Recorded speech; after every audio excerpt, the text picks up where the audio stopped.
Mencurigakan nggak sih Bill Gates tiba-tiba datang ke Indonesia ngedukung makan bergizi gratisnya Pak Prabowo? Dan tiba-tiba announce Indonesia bakal jadi uji coba untuk vaksin TBC-nya beliau. Sampai ada rencana buat ngasih dana hibah sampai 2,5 triliun rupiah. Jadi Microsoft, Bill Gates akan datang ke Indonesia untuk memberikan dukungan dan penghargaan terhadap program makan bergizi gratis. Ikatan Dokter Indonesia IDI mendukung penuh langkah uji coba vaksin M72 untuk penyakit tuberkulosis alias TBC. Pendiri Microsoft, Bill Gates memberikan dana hibah sebesar 159 juta dolar Amerika Serikat atau setara 2,6 triliun kepada Indonesia.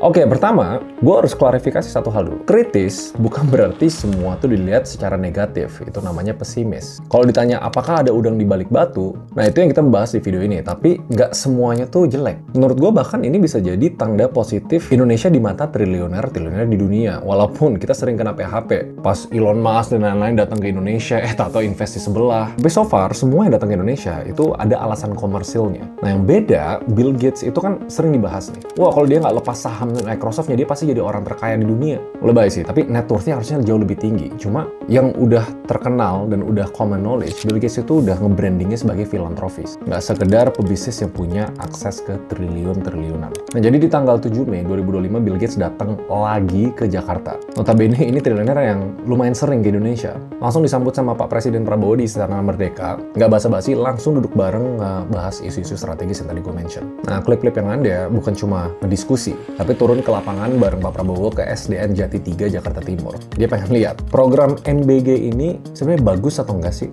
Nah dari trip itu lewat Gates Foundation dia ngumumin hibah triliunan buat sektor kesehatan, pertanian, teknologi, dan pendidikan. Ini sebenarnya hal yang bagus apa hal yang harus kita perhatiin? Kita masuk ke chapter 1, jejak lama, langkah baru.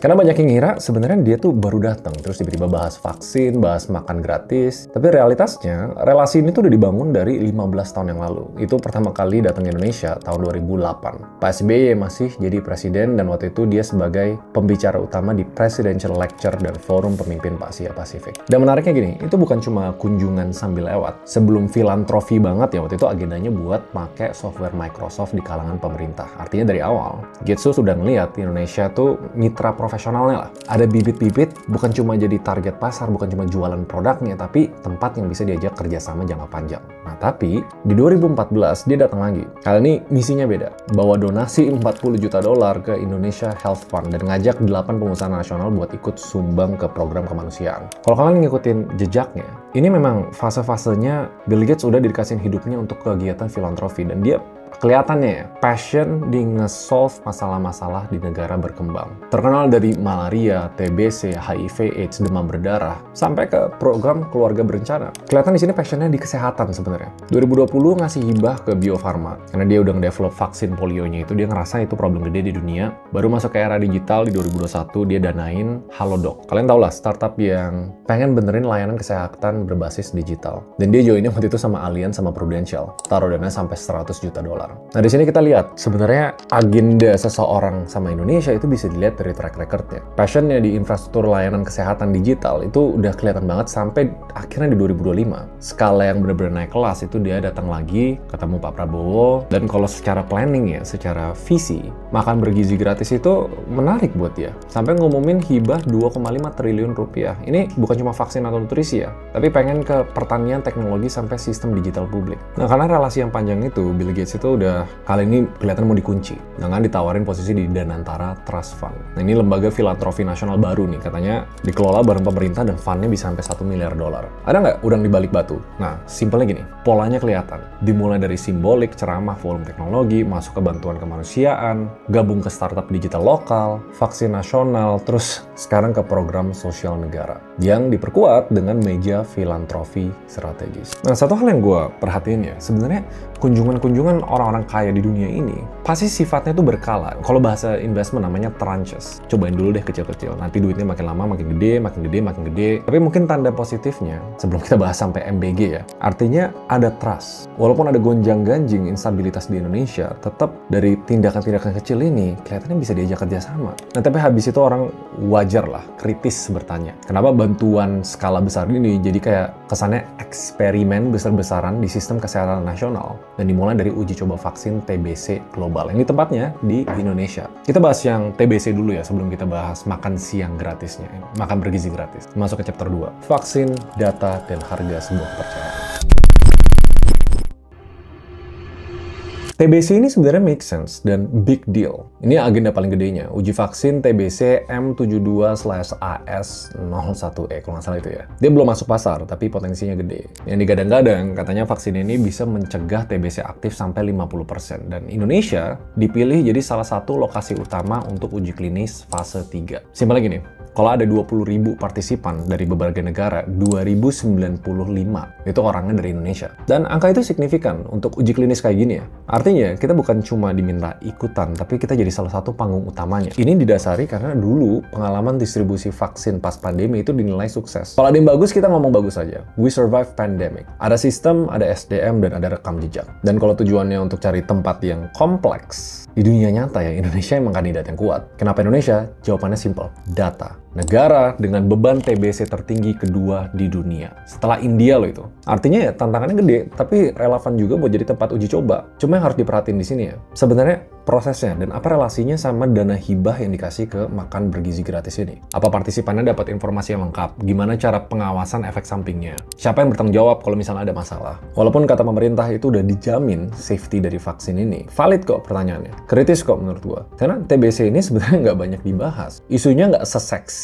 kalau misalnya kita ngebahas stunting di Indonesia, yang IQ 78 gitu. Padahal penyakit ini tuh ngebunuh 136.000 orang setiap tahunnya. Jadi di satu sisi, secara premis, secara ide, vaksin ini tuh bisa jadi terobosan besar. Tapi di sisi lain, kalau kontrol dan transparansi itu nggak kuat, kita bisa jadi sumber data gratis untuk ekosistem luar. Ya, makanya kita nggak bisa ngelihat proyek ini sebagai ya udah bantuan aja nih dari luar. Karena realitanya di era modern, vaksin ini bukan cuma soal imun, tapi soal ekonomi, teknologi, data, kedaulatan lah. Pertanyaannya bukan apakah bermanfaat, tapi siapa yang pegang kendali. Karena selain dari vaksin yang sifatnya jelas ke penyakit ya, ini masuk ke sistem nutrisi nasional, yaitu program makan siang gratis. Kelihatannya simple idenya. Harusnya kalian ngerti sih kenapa makan siang gratis ini penting. Secara ide, kita bahas ke chapter selanjutnya. MBG supported by Bill Gates. Kita ngerti lah kenapa ini kontroversial, karena ini program yang paling digaung-gaungin pas periode pemilu. Premisnya simpel, Indonesia banyak stunting ini bikin IQ-nya rendah, bikin warganya nggak bisa berkembang, ilmunya stuck, dan nggak bisa kerja. Dan ini kalau pas dia datang ke Indonesia, itu momen viral. Berdiri bareng presiden, senyum-senyum di depan anak-anak SD yang lagi makan siang bareng. Gua langsung disclaimer aja di awal ya.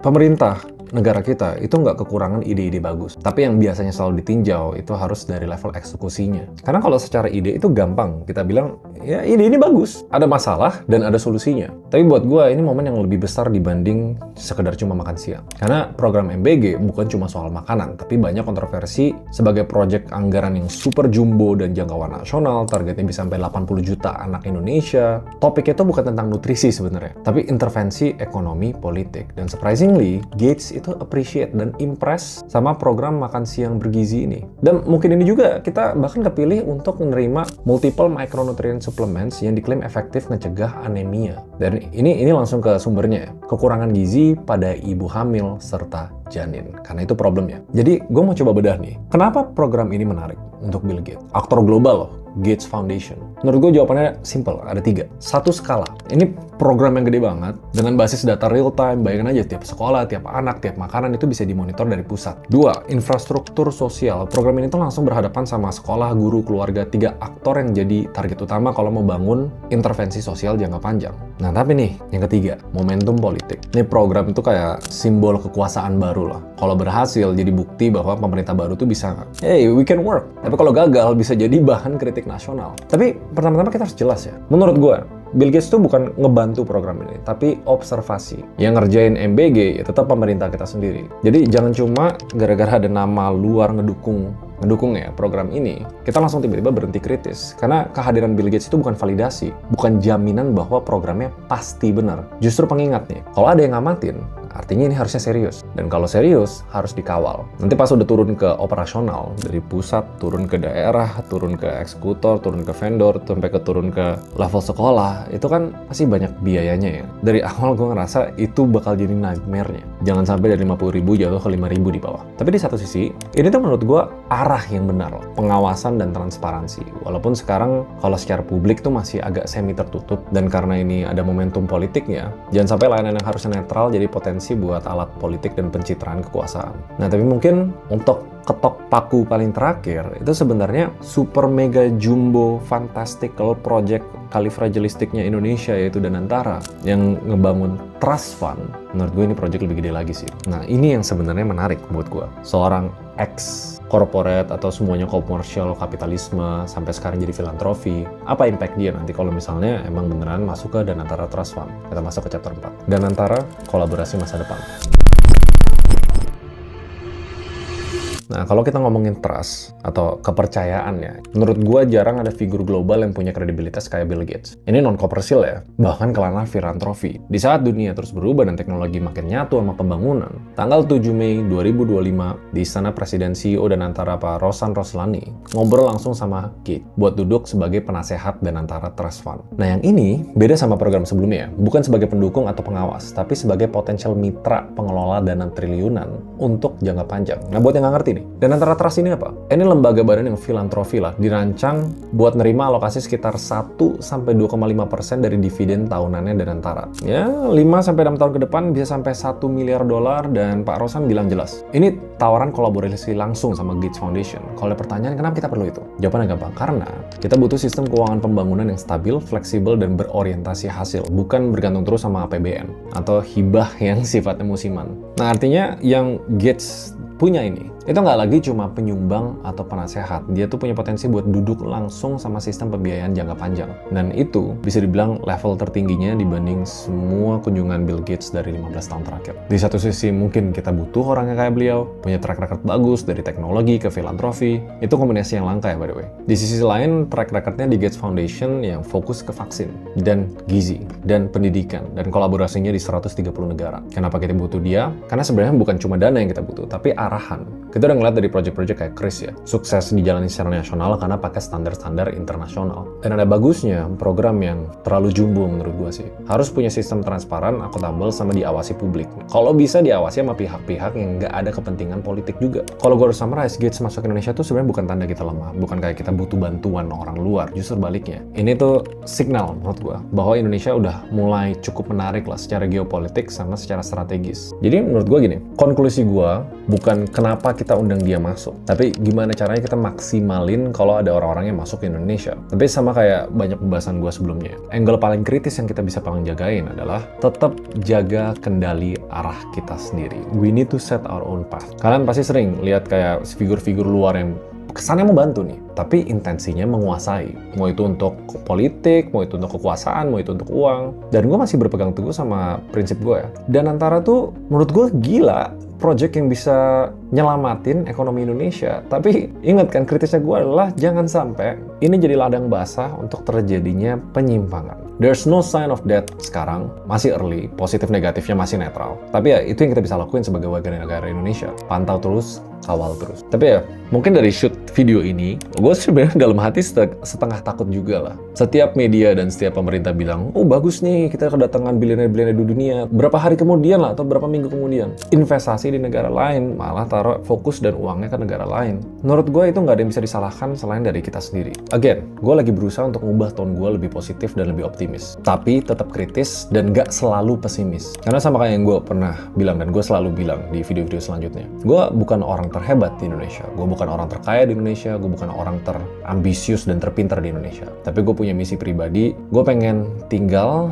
berkontribusi, dan gue pengen mati di Indonesia. Dan kalau misalnya ada yang bagus, kita harus bilang itu bagus. Kalau misalnya ada yang jelek, kita harus kritis bilang itu jelek. Tapi again, pasti kalian banyak berpikir teori konspirasi tentang vaksin, tentang agenda sebenarnya. Menurut gue, itu keputusan kalian pribadi. Tapi pengingat juga, mungkin kalau pemerintah ada yang nonton video ini, tentuin yuk arah kita. Jadi ini tempat ladang yang bagus yuk. Gue rasa harusnya ada sih chance buat Indonesia benar-benar bisa emas. Tapi harus ditunjukin dengan langkah-langkah yang konkret, bukan omongan-omongan yang besar aja. Yang menurut kalian gimana? See you guys next video.